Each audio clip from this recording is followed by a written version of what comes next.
নমস্কাৰ মই মৃণাল ডেকাই প্ৰাত টাইমৰ ফালৰ পৰা সমূহ ৰাইজক স্বাগতম জনাইছোঁ।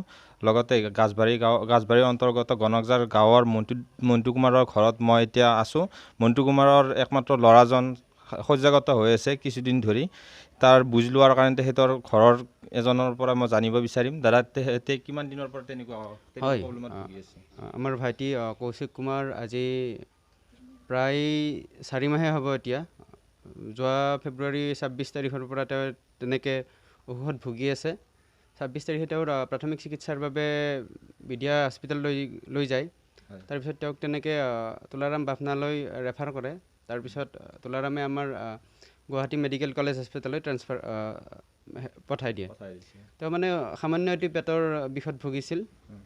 তেওঁ বিষটো তাত উপশম পায় যদিও অতি দুৰ্ভাগ্য যে তেওঁ ভৰি দুখন অচল হৈ পৰে। তাৰপিছত এই পৰিয়ালটোৱে তাত এমাহ থাকি চিকিৎসা কৰি আছে। অতি দুখীয়া পৰিয়াল।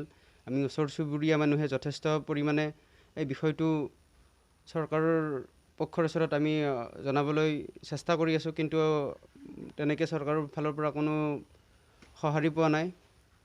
মাননীয় বিধায়ক ডাঙৰীয়াই মোৰ ফেচবুক পোষ্টৰ সঁহাৰি জনাই যোৱা 26 তাৰিখে এপ্ৰিল মাহৰ 23 তাৰিখে এটি মেডিকেল টিম পঠাই দিছিল যদিও তেওঁ আশ্বাস দিছিল চিকিৎসাৰ, কিন্তু এতিয়ালৈ কোনো তেনেকুৱা এই আশ্বাস ফলৱতী নহ'ল।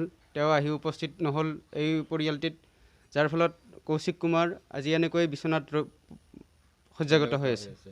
আৰু আপোনালোকৰ কোনোবা ওচৰ চুবুৰীয়া কিবা সহায় সহযোগ বা কিবা আশ্বাস দিছে নেকি? হয়, নিশ্চিতভাৱে মোৰ ফেচবুক পোষ্টত তেনেকৈ পাই আমাৰ অঞ্চলৰ বিভিন্নজনে সহায় কৰিছে যদিও সেই টকাখিনিৰে তেওঁৰ চিকিৎসা সম্পূৰ্ণ হোৱা নাইগৈ।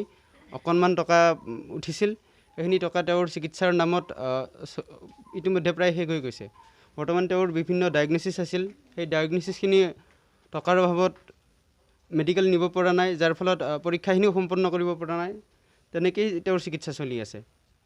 আচ্ছা, আপোনালোকে এতিয়া কি বিচাৰে, যে কৌশিক ডেকা সুস্থ হৈ উঠাটো বিচাৰে নে MLA মহোদয় যিখিনি কৰিব আশ্বাস দিছে সেইখিনিলৈকে ৰখিব আপোনালোকে? কৌশিক কুমাৰ অতি সোনকালে সুস্থ হোৱাটো বিচাৰোঁ, কাৰণ এই সময়টো হৈছে পখিলা খেদাৰ সময়।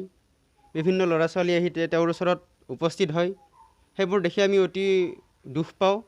তেওঁ তেনেকৈ সুস্থ হৈ উঠক, তেওঁ তেনেকৈ খেলক উমলক, সেইটো আমাৰ অতি একান্তই ইচ্ছা আশা।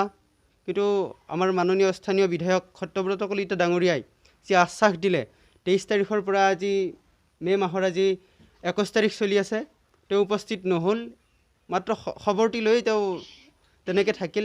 গতিকে পৰিয়ালটি এতিয়া যথেষ্টভাৱে জুৰুলা হৈছে। এই লকডাউনৰ সময়ছোৱাত খোৱাৰ ক্ষেত্ৰতো তেখেতসকলৰ অতি কঠিন হৈ পৰিছে। গতিকে মই ভাবোঁ মাননীয় বিধায়ককে আদি কৰি অসম চৰকাৰৰ স্বাস্থ্যমন্ত্ৰী হিমন্ত বিশ্ব ডাঙৰীয়াই এই বিষয়টো অতি গুৰুত্ব সহকাৰে গ্ৰহণ কৰি কৌশিকৰ পখিলা খেদাৰ সময়কণ উভতাই দিয়ে যেন।